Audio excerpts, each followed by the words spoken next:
सर्व लाडक्या बहिणींसाठी एक सर्वात मोठी अपडेट आलेलं आहे. ज्या पण लाडक्या बहिणींना नोव्हेंबर, डिसेंबर आणि येणाऱ्या जानेवारीचा हप्ता हा भेटला नसेल, तर लाडक्या बहिणींनो तुम्हाला सर्वात मोठी अपडेट मी आज सांगणार आहे. आता एकूण 1500 आणि 1500 असे मिळून 4,500 रुपये तुम्हाला 14 तारखेपर्यंत मिळणार आहे. पण याच्यासाठी कोण लाडक्या बहिणी पात्र राहणार आहेत आणि कोण लाडक्या बहिणी अपात्र राहणार आहेत हे तुम्ही तुमच्या मोबाईलवरून पण चेक करू शकतात. आता ही चेक करण्याची प्रोसेस मी फक्त 2 मिनिटांमध्ये या व्हिडिओद्वारे सांगणार आहे. तर हा व्हिडिओ शेवटपर्यंत बघा आणि अशाच लेटेस्ट अपडेटसाठी आपल्या YouTube चॅनलला सबस्क्राईब करून ठेवा. तर मित्रांनो, चला व्हिडिओला सुरुवात करूया. आधी इथं बघू शकतात आपण Google Chrome ओपन करून घ्यायचं आहे तुम्ही तुमच्या मोबाईलवरती आणि वरती टाकायचं आहे आधार कार्ड.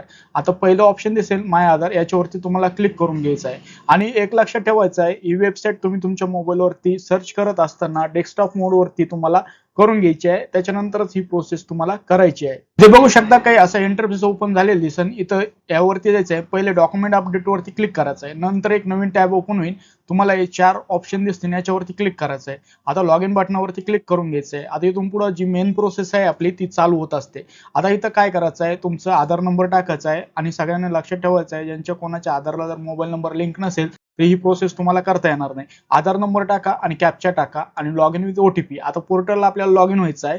आता आधारवरती जो मोबाईलला ओटीपी येईल तो ओटीपी तुम्हाला इथं टाकायचा आहे आणि लॉग इन बटनावरती क्लिक करून घ्यायचं आहे. मित्रांनो, आपण आता अशा प्रकारे काही लॉग इन झालेलं दिसेल तर तुम्हाला असं काही इंटरफेस बघायला भेटेल. आता इथं भरपूर असे ऑप्शन देण्यात आलेले आहे. आता आपल्याला इथं बघू शकतात की बँक सीडिंग स्टेटस. आता तुम्हाला यावरती जावं लागतं. आता याच्यावरती गेल्यानंतर मित्रांनो, एकंदरीत तुम्हाला आधार नंबर आणि कॅप्चा टाकून ओटीपी घेऊन परत एकदा लॉग इन करायला विचारेल. तर तुम्हाला ही प्रोसेस करायची आहे. आता हे प्रोसेस झाल्यानंतर तुमच्या अकाउंटला जे आधार लिंक आहे तर त्याचं स्टेटस जे असतं तर ते ऍक्टिव्ह दाखवलं पाहिजे.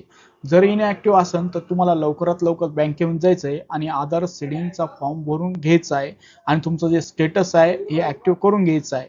तरच लाडक्या बहिणींना 4,500 रुपये मकर संक्रांतीच्या वेळेस मिळणार आहे. ही प्रोसेस करणं सर्वांना गरजेचं आहे. ही तुम्ही तुमच्या मोबाईलवरून पण ही प्रोसेस करू शकता. स्वतःचं जे आधार सीडिंग आहे ते चेक करा. जर नसेल तर लवकरात लवकर बँकेमध्ये जाऊन हे आधार सीडिंग करून घ्या. तर ही काही महत्त्वाची अपडेट होती सर्व लाडक्या बहिणींसाठी.